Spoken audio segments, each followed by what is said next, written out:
I love Earthbound.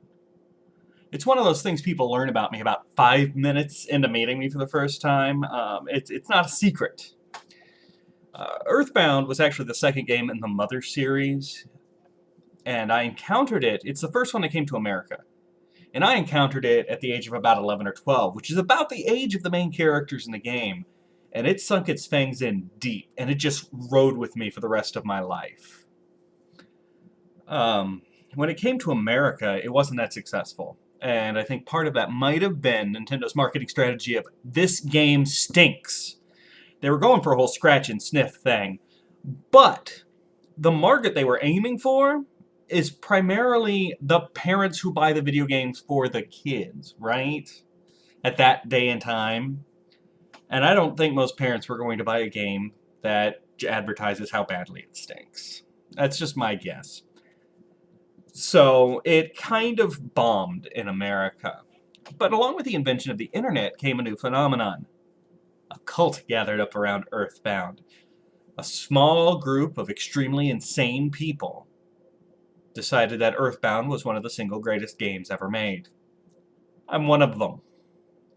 And I'm aware I'm nuts. And so we longed for years for a sequel, for more story.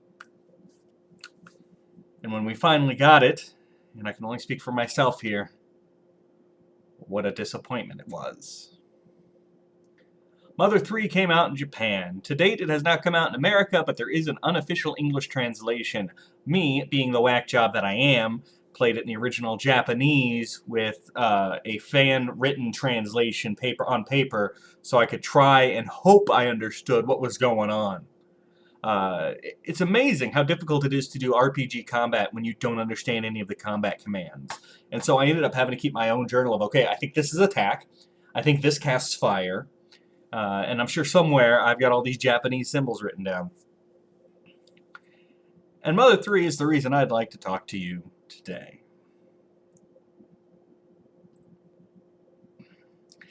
Despite being a sequel, it somehow manages to feel much smaller and much shorter than the original. Now, I don't have the science to back me up.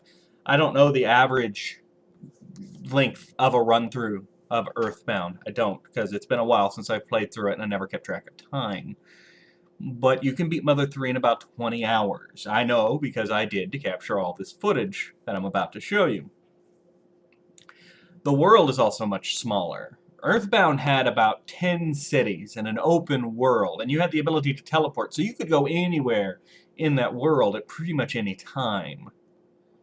Mother 3 has a total of 3 cities, 2 of which are smaller than Onet, the starting town in the first game. Well, I say first game. For the rest of this review, I'm going to ignore Mother 1, even though it's crucial to the story. I never really spent that much time with it, and it's not the one that bought my soul at a young age. But enough of me pontificating. How about we show you some stuff from Earthbound?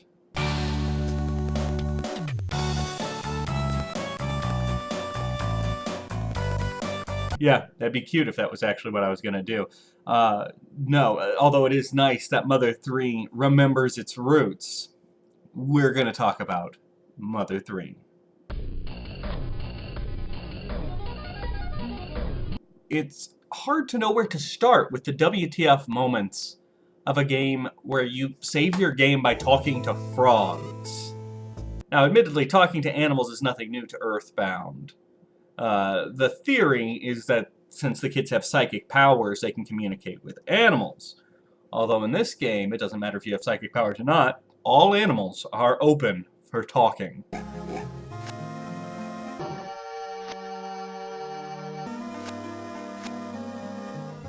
The game also continues the series' obsession with music, to the degree that all of your attacks are randomly, procedurally generated musical notes. And when you string attacks together, you kind of make a song, and different weapons make different sounds. And of course, like in Earthbound, where they had a band as a supporting character, we got one of those too. But that's not the WTF stuff. That's the stuff that reminds you of Earthbound. So let's get into the weirdness. This is a depressing game. One of the earliest sequences, you start out by building up this family. A father, a loving wife, and 2 twin sons. And they make sure you understand loving, idyllic family. And then tragedy strikes one night. The wife dies. And this is how the news is broken to her husband.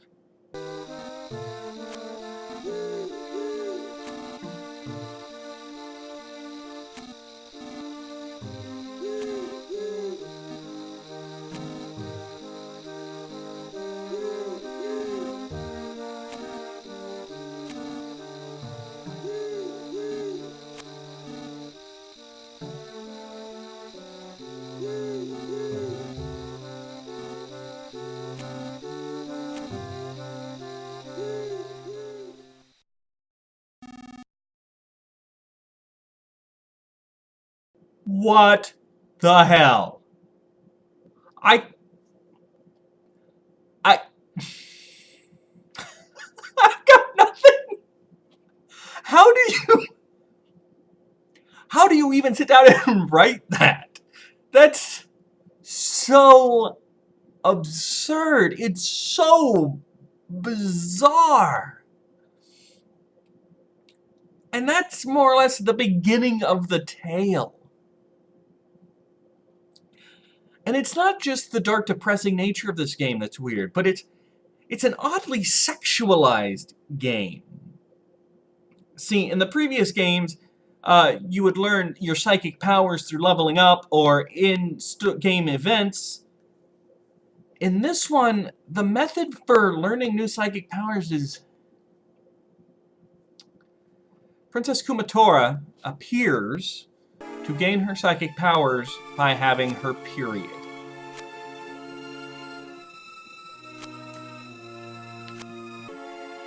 Sometime after she reaches an appropriate level, she becomes hot and sweating, is uncomfortable, unable to run.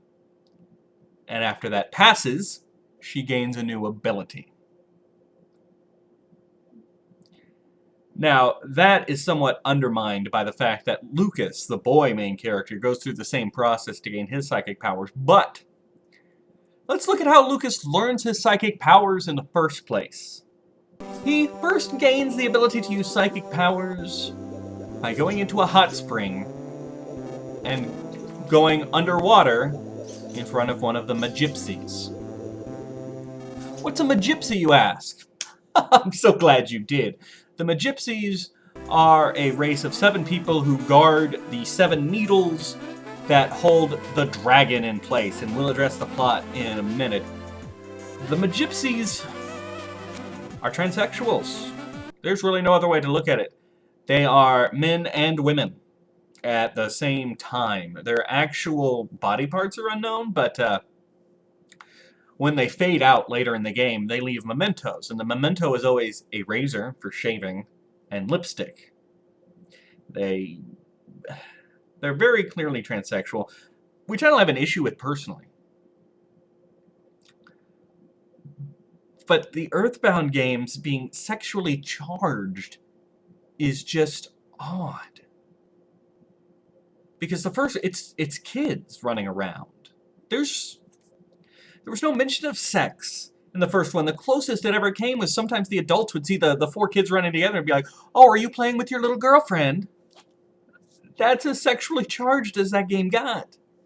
So it's kind of an odd feeling to be playing this little kid, and the sexual nature of things is right there. Another one is there's an underwater maze that you have to go through, and you have to go to these machines to recharge your oxygen.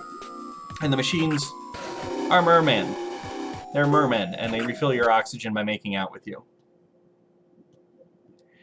And just in case you thought maybe perhaps they are just machines and it's just awkward, no, later you accidentally stumble across a group of them getting together and going, well, that was a good day, wasn't it? Yeah, it was nice.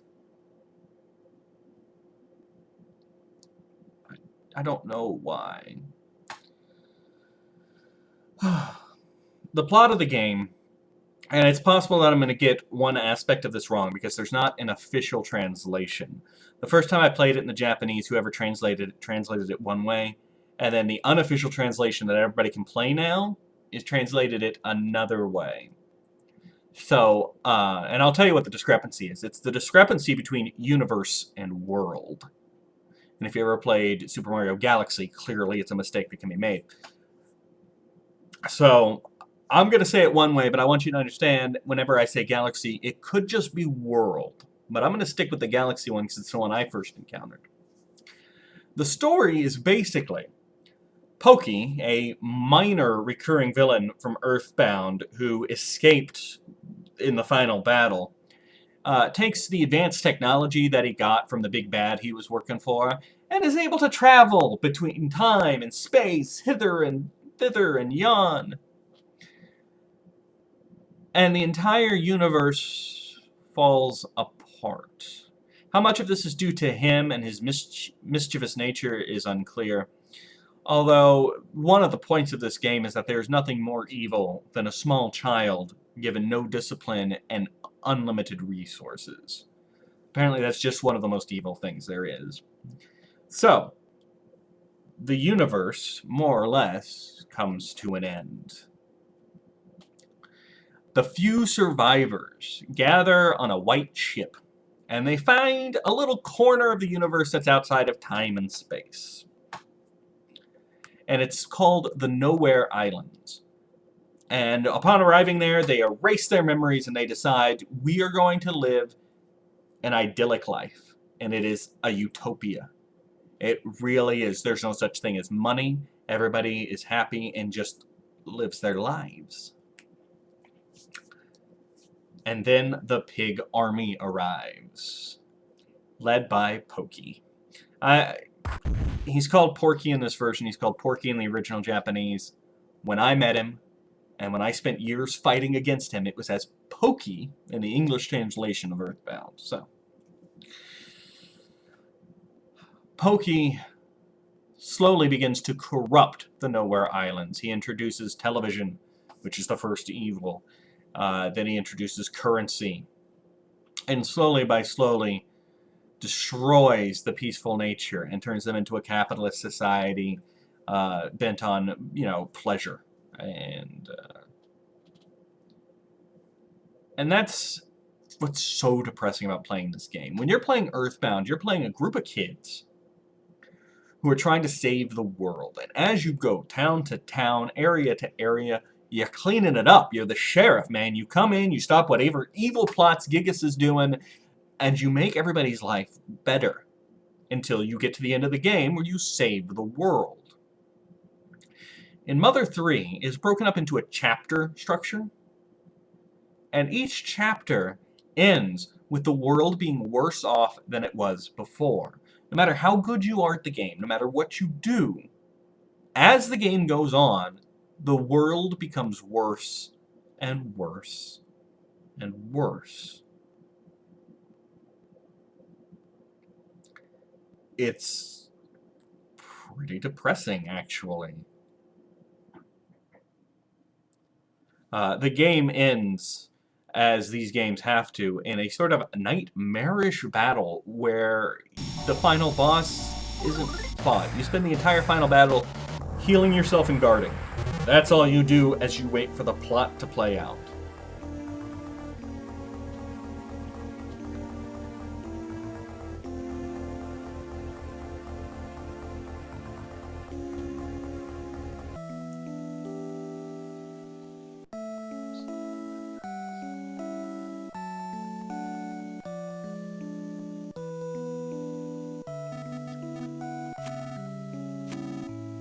The end boss turns out to be your long-thought dead twin brother who was reprogrammed by Pokey and turned into some kind of evil robot. So the ghost of your mother comes in and stops you from fighting, brings him to his senses, so he kills himself.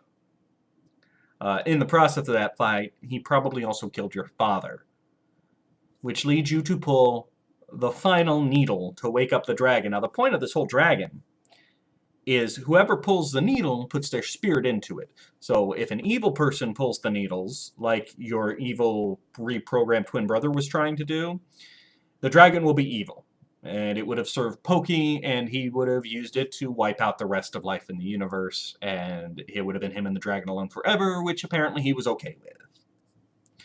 But if you, Lucas, a good person with a good heart, pull out those needles, the dragon will eradicate all evil from the galaxy, and hopefully life will be able to start again.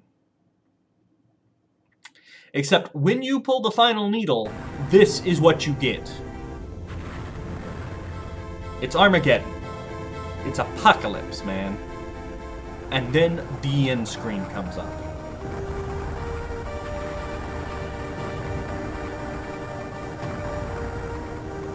Earthbound was friendship, hope, togetherness, saving the world.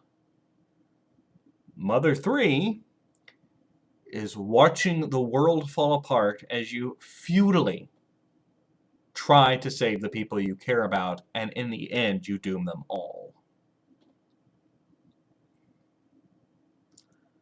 Now, to be fair, there is a secret ending. Once the end comes up, you're actually able to walk around. They don't tell you that, but if you experiment with it, you walk around, and it's just the word end moves on this black screen, and as you move, you encounter people who will talk to you. And they'll say things like, "Oh my gosh, you saved the world. We're all okay. Hey, everything turned out all right. Isn't that great?" Like, how come I didn't get to see that? If I did save the world, why did I just watch it end and then it went to black? Why don't I get to see that the world is happy and safe? At the end of Earthbound, you actually, it's an open ending. You end the game, you beat the boss, and then you have the ability to go anywhere in that world and talk to everybody that ever existed, and they almost all have rewritten dialogue for the end of the game. And then you can go home and actually end the game. But you have this whole peaceful world you can walk through. In Mother 3, you have to know there's a secret ending just to find out that you did good.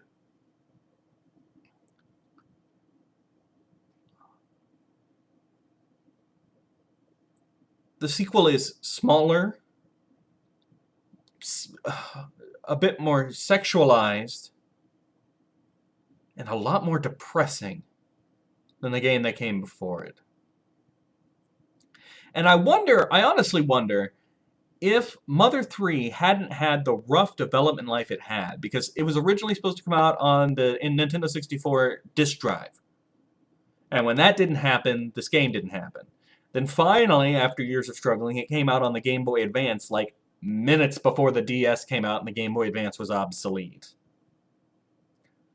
I wonder if Earthbound had been more successful in the US, and Mother 3 hadn't had such a struggle to get made, if the story might not have been as dark. Because Mother 3 also undoes Earthbound.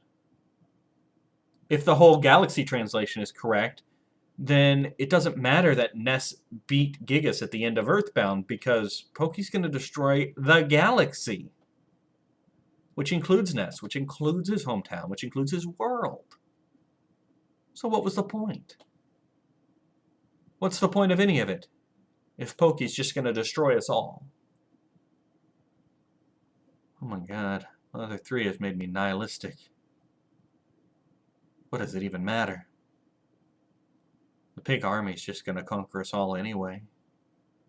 And then Lucas is just going to show up and destroy us all with his dragon, unless we know there's a secret ending.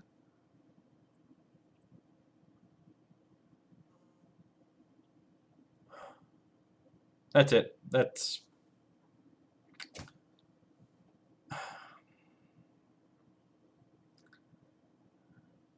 think I'm going to go eat some ice cream and cry now.